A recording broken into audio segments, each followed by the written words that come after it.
Welcome to Dark Love Psychology. Have you ever dealt with someone who's warm and affectionate one day, but cold and distant the next? This roller coaster is no accident.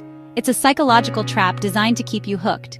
Today, we'll uncover the science behind mixed signals, why they're so addictive, and how you can break free from the hot and cold game. Chapter 1. What is the hot and cold game? Have you ever felt like you're on a romantic roller coaster you never signed up for? One moment you're soaring, bathed in the warmth of affection and attention, feeling like the most important person in the world.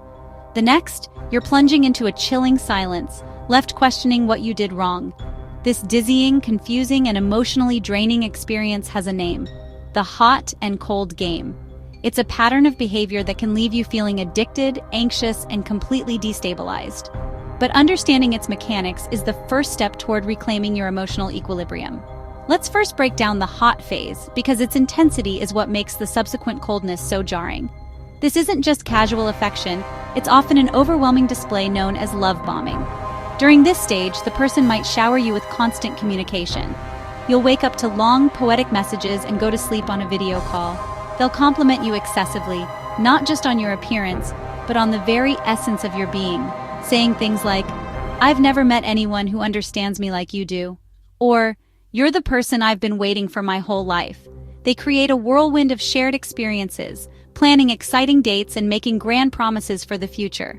They might talk about trips you'll take months from now, or even mention what your life together would look like. This phase is designed to be intoxicating, to make you feel an intense connection in a very short amount of time. It feels like a fairy tale, and you feel chosen. And then, just as you start to feel secure in this blissful connection, the switch flips. The cold phase begins, and the change is unmistakable. The constant stream of messages dries up to a trickle, or stops altogether. Your texts are left on read for hours, or even days. When they do respond, the replies are short, vague, and disinterested. A stark contrast to the effusive paragraphs you once received. The person who couldn't get enough of you suddenly has no time. They're always busy with work, tired, or have other plans. Attempts to connect emotionally are met with a wall. They might seem distracted, dismissive, or irritable. In some cases, this phase can escalate from passive distance to active devaluation. The same person who once idolized you might now subtly criticize your choices, your friends, or your personality. These backhanded compliments or outright critiques are designed to chip away at your self-esteem, making you feel that you are the problem. This jarring shift from hot to cold isn't random. It's the engine of a powerful psychological mechanism.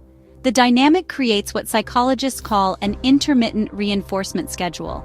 Think of a slot machine. You don't win every time you pull the lever, but the unpredictable nature of the reward, the occasional jackpot, is what keeps you hooked. In this relationship dynamic, the hot phase is the jackpot. When it's taken away, you don't just give up. Instead, you start working harder to get it back, rereading old messages, analyzing your own behavior, and trying to be the perfect partner you think they want. Your brain releases dopamine, the feel-good chemical, during the highs of the hot phase. The withdrawal during the cold phase creates a craving, an addiction to the cycle itself. This also triggers a state of cognitive dissonance. Your mind is holding two contradictory beliefs. This person loves me and makes me feel amazing. And this person is ignoring me and making me feel terrible.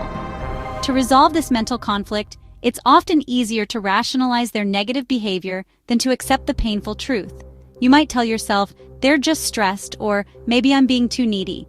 You start to blame yourself for the cold behavior, believing that if you just try harder, you can win back the hot version of them.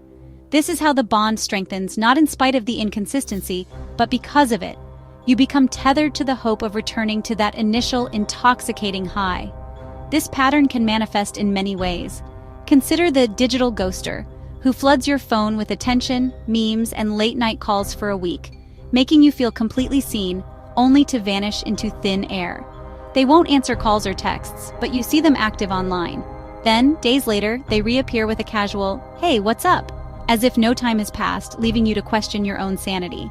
Or there's the public performer who is the perfect partner in front of friends and family, holding your hand, praising you, showing you off, but becomes cold, distant, and critical the moment you're alone behind closed doors. This creates a confusing reality where the public image of your relationship is completely at odds with your private experience. In essence, the hot and cold game is a destabilizing cycle of intense connection, followed by sudden withdrawal. It's not a sign of a healthy, mature relationship. It's a pattern of behavior that preys on our fundamental human need for connection and validation. By leveraging powerful psychological principles like intermittent reinforcement and cognitive dissonance, it creates a confusing but incredibly strong bond that can be difficult to break. Recognizing this pattern for what it is, a game, is the first and most crucial step toward taking back control of your emotional well-being. Chapter 2. The dopamine roller coaster. Our brains love rewards, especially when they're unpredictable. Each time the hot phase returns, like a sudden compliment or romantic gesture, it triggers a surge of dopamine, the feel-good chemical. This is the same brain pattern activated in gambling. You don't know when the next win is coming, so you keep chasing. In relationships, this creates a cycle of craving the next affectionate moment. Chapter 3. Why mixed signals feel like passion. Many confuse emotional intensity with real intimacy. The highs of affection after a cold phase feel incredibly strong, making the relationship seem more passionate. For example, after days of silence, a sudden text saying, "I miss you," can feel like fireworks. But this isn't true love. It's emotional manipulation disguised as passion. Chapter 4. The scarcity effect. When something feels scarce, we value it more. The hot and cold game uses this principle by making affection feel rare and unpredictable.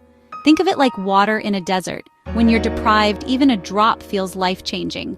That scarcity illusion makes people cling to the little affection they get, believing it's worth more than it really is. Chapter 5. The psychological damage. Over time, the hot and cold game can cause anxiety, low self-esteem, and dependency. Victims start to question themselves, "What did I do wrong?" Or, "How can I win back their warmth?" For example, someone may stay in a toxic relationship far too long, constantly blaming themselves, when in reality, the problem is the manipulative behavior of the other person. Chapter 6. How to break free. The journey out of a toxic dynamic begins not with a grand gesture, but with a quiet internal shift. The first, most crucial step is awareness. It's the moment the fog begins to lift and you finally recognize the cycle for what it is. This isn't just about noticing the bad times. It's about understanding the entire manipulative pattern, including the intoxicating highs that keep you hooked. It's so difficult to see when you're in it because hope is a powerful force, and the intermittent reinforcement of the good times creates a potent addiction. You're not crazy. You've been conditioned to crave the resolution that follows the chaos. But healthy relationships are consistent, not a roller coaster of extreme highs and devastating lows. Real love is a safe harbor, a steady and reliable presence that makes you feel secure, not a stormy sea that leaves you constantly bracing for the next wave. It's not hot and cold, it's a gentle, consistent warmth. True partnership is built on a foundation of respect that exists even during disagreements, not a transactional exchange where affection is a reward to be earned. To anchor this newfound awareness in reality, you must create an objective record. This is where practical steps become your lifeline. Start by journaling. This isn't for poetry, it's for data collection. Write down the pattern you see, be specific, document the events. For example, on Monday, they said I was their everything. By Tuesday night, they were giving me the silent treatment because I wanted to see a friend. I felt anxious and desperate to fix it. Create 2 columns, one for actions that made you feel loved and secure, and one for actions that made you feel anxious, small, or confused. Over time, this journal becomes an undeniable testament to your reality, a truth that cannot be gaslit, denied, or forgotten. It is your proof, your personal black and white evidence that this pattern is real. With this clarity, you can begin setting boundaries. Boundaries are not about controlling the other person. They are about protecting your own peace and sanity. They are rules of engagement for how you will be treated. Start small. I will not discuss our relationship after 10 p.m. Or, I will not respond to insulting text messages. When you first set a boundary with a manipulative person, expect pushback. They may test it, ignore it, or create a crisis to force you to abandon it.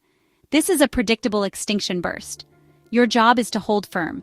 Every time you do, you reclaim a piece of your power. A powerful technique for enforcing these boundaries is the gray rock method. Become as boring and unresponsive as a gray rock. When they try to provoke you with accusations or drama, give short, factual, uninteresting answers. No justifying, arguing, defending, or explaining. They are seeking an emotional reaction. Your anger, your tears, your pleading. When you refuse to provide it, you starve the dynamic of its fuel. They can't play the game if you no longer pick up the rope for the tug of war. Throughout this process, keep asking yourself the hard questions. Go beyond "do I love them?" and ask, am I feeling truly loved, or am I just addicted to the highs and lows? Does this relationship expand my world, or does it make it smaller? Do I like the person I become when I'm around them? And perhaps the most revealing question of all, if my dearest friend described this exact relationship to me, what would I tell them to do? Answering this honestly helps create the emotional distance needed to see the truth. You cannot and should not do this alone. Breaking free requires building a strong support system. Talking to trusted friends or family who have your best interests at heart can provide essential external validation. After months or years of having your reality questioned, hearing someone say, "No, that's not normal," or "You deserve better," is incredibly powerful. It reaffirms that you are not the problem. However, professional help is often a critical component of healing. A therapist trained in emotional abuse and trauma can give you tools and strategies tailored to your situation. They provide a non-judgmental space to unpack the complex emotions of a trauma bond, help you rebuild your shattered self-esteem, and guide you in developing the skills to build healthier relationships in the future.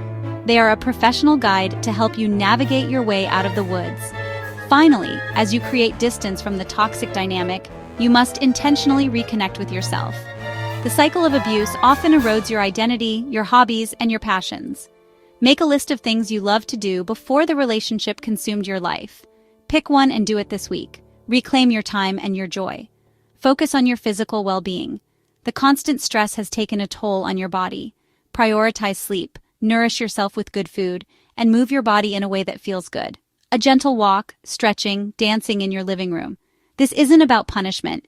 It's about care. It's about inhabiting your body and your life once more. Breaking free is a process of reclaiming, rebuilding, and rediscovering. It will take time, and it requires immense courage. Be compassionate with yourself. There will be moments of doubt and grief for the future you thought you had. That's the trauma bond loosening its grip. But on the other side of that struggle is not emptiness, but freedom. It is the peace of a quiet morning, the stability of solid ground, and the profound joy of returning to yourself. You are not just ending a chapter, you are beginning the rest of your story. We've journeyed through the confusing, dizzying world of the hot and cold dynamic.